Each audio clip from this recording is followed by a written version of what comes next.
Hey guys, it's Clovis, and today we're going to talk about reptiles. Reptiles are very, very interesting, so before we even get into the leader abilities, reptiles aren't strong or weak on any terrain, with the exception of Toon terrain, which weakens everything that isn't a Toon supported card. So this means you'll never, ever, ever get the bonus movement for a reptile.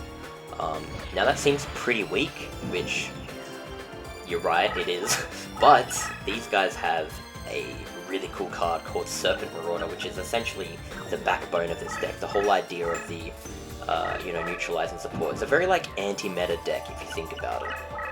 Serpent Marauder, when it's face-up defense mode, it restricts all movement boosts, so you can't get movement boost while this card is face-up in defense mode.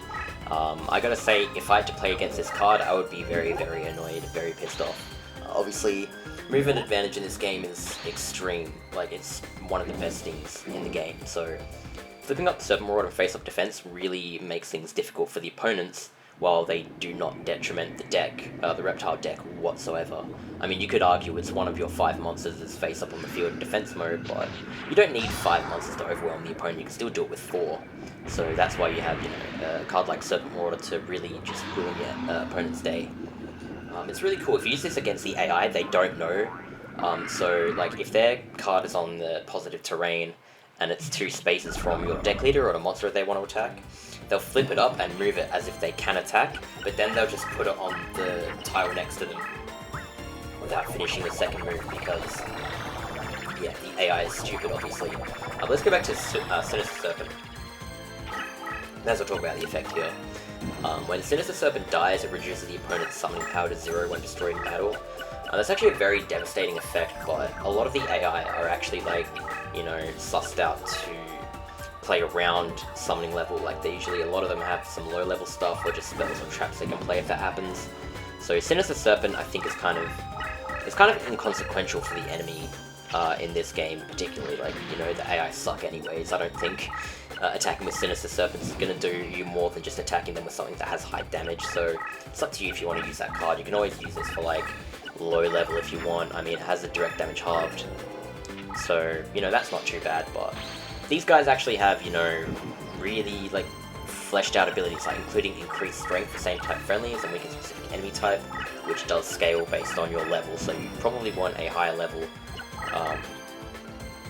reptile deck leader, but it doesn't really matter too much. I mean, whoever you really want as your deck leader, I personally would say, Serpentine Princess. You can pick either Emperor of Land or Serpentine Princess, and I just think Serpentine Princess is more fitting as a deck leader because it's your beefy, really amazing reptile card. I mean, we may as well, of course, talk to this. So 1400 attack for 2000 defense is not bad stats. It's unfortunate it's not 4 stars. You can't play this on the first turn. There's no way to reduce it.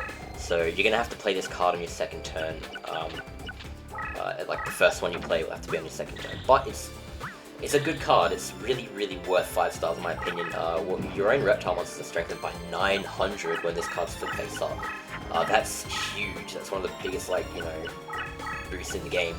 So if you have 3 of these and you flip them all face up, then they're all boosted by 2700. So that's almost across 3 of them, that's almost a whole Blue Eyes White Dragon worth of damage. I always like to make the analogy to the Blue Eyes White Dragon just to, put into perspective for most newer players how much that is in the game. It's crazy. It's not the only buff. I mean, these guys obviously have other support cards, but we'll get into that in a second. I do want to talk more about the... there's not too many interesting things to report about the reptiles, particularly. The Mechaleon, this flips all your spellcast face down. I am already critical of that. I explained before, I think, in the Rock video for Prisman, the only reason you'd ever have to use that is if your enemy flipped your spell cards face up, and that rarely happens. They would have to use something like Dark Piercing Light or that other card, Swords of Revealing Light or the Stern Mystic, and it's extremely rare that happens. I mean, in reality, if you're playing spells, you usually activate them straight away. Otherwise, if they're flipped face up and they're not position-based spell, the position of the spell activation doesn't matter, then you can just leave them face up. So this card is, I don't know, the effect is kind of pointless, if I have to be truthful. Yormungarde, I just want to point out that this looks pretty much exactly the same as Kairi Shin. Same model, just different color. I do want to mention while I'm here, because Drooling Lizard and Beaked Snake remind me, if you fuse any reptile with Grass Clown or Clown Zombie, you make Soul Hunter, which is something that's pretty random, but it's a thing, I guess. Pretty cool looking monsters here, but yeah, nothing, I can't spend too much time talking about, because they're all pretty much the same. Pay attention to the element, though, because half of the reptiles are earth and half of them are water, and that's actually pretty important, because if you use mostly water monsters, like I reckon use all the water ones, but then, you know, stick Serpent Marauder in the deck because the effect's really good, and then you can use stuff like Aqua Chorus. If you use your power-ups like the power-up spells, the 10 deck cost ones, like Aqua Chorus and Sebek's Blessing, you can include 3 of these each. You can do a deck that involves no power-ups and use something like Reverse Trap to make extra meta. Well, sorry, anti-meta, because yeah, we already discussed the movement boost and power-ups like the 2 most powerful things in the game, so removing them from the game as an element, or, you know, punishing the opposing player for relying on it, is actually a pretty good strategy. You know, reptiles themselves aren't, like, incredible, but they're pretty much, like, a counter to any good strategy, I guess, so... and, you know, you can just hyper buff your own cards with the Serpentine Princess effect, 3 of them. You can even include Darkness Approaches if you want, and for each one of them you can flip them up 3 times again. So yeah, 3 Serpentine Princess, if you play them out, flip them up, and use Darkness Approaches 3 times, it's just, the damage will hit 9999, like, if you can set it up correctly, and it's stupid, you know, not a lot of strategies can do that. Only few cards, let alone strategies, can actually do that, you know, relatively quick. So, yeah, pretty important. Toon Alligator, of course, I may as well mention that's strong in Toon terrain. Won't be using Toon terrain, but it's a thing, so I guess I mentioned that. Yeah, Emperor of the Land and Sea is your strongest card. Serpentine Princess is, I guess, the second strongest, but I was not the second strongest. I think there's a 15 attack on your Armored Lizard, but yeah, with that effect, the damage may as well be 2300, so... Really good, yeah, like, anti-meta archetype. I'll quickly go down to the power-up support for this deck. Remember, there's no terrain support, actually, so there's no point looking there. But we do have power-up cards for this archetype. The Raised Body Heat. Now, if you actually look at the description, it says increases the power of dragon and reptile monsters. That's not true. They're lying to you guys. The translation is off. It powers up dinosaurs and reptiles, so...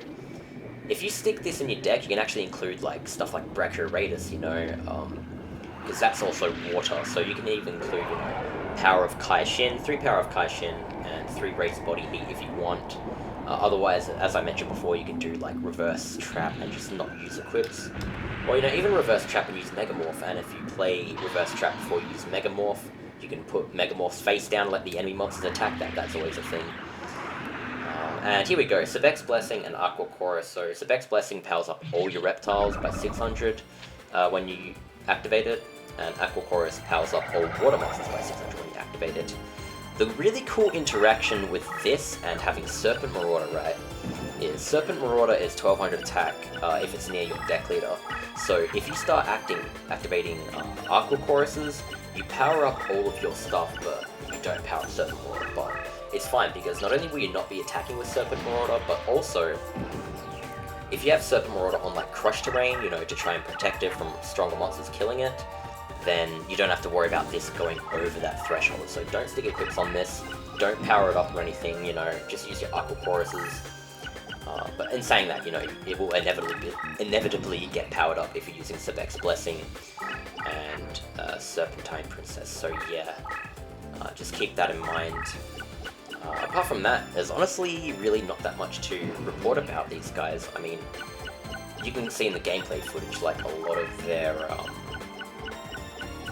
this is a deck that I was playing for it, so yeah, it's totally up to you guys what you want to do with the reptile strategy, but it's, like, mostly an anti-meta strategy, I guess, or a hyper buff strategy, if you want to include that, because, you know, those crazy buff strategies, some of people's favorites in this game. It's this game really loves to let you just use buffs over and over and over again, which normally is not a thing in real Yu-Gi-Oh! So yeah, I always like to abuse buff strategies where I can, especially if there's some creativity to it and it's not just, you know, look with Darkness Approaches. If you can do more to it and, you know, have like a whole deck synergize around it, it's actually more exciting that way.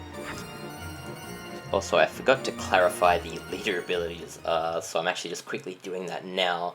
you probably would have seen it in the video already, because I'm going to stick this in at the end, but the Spellbind specific enemy type works on aqua creatures, and the Destroy specific enemy type works on insects.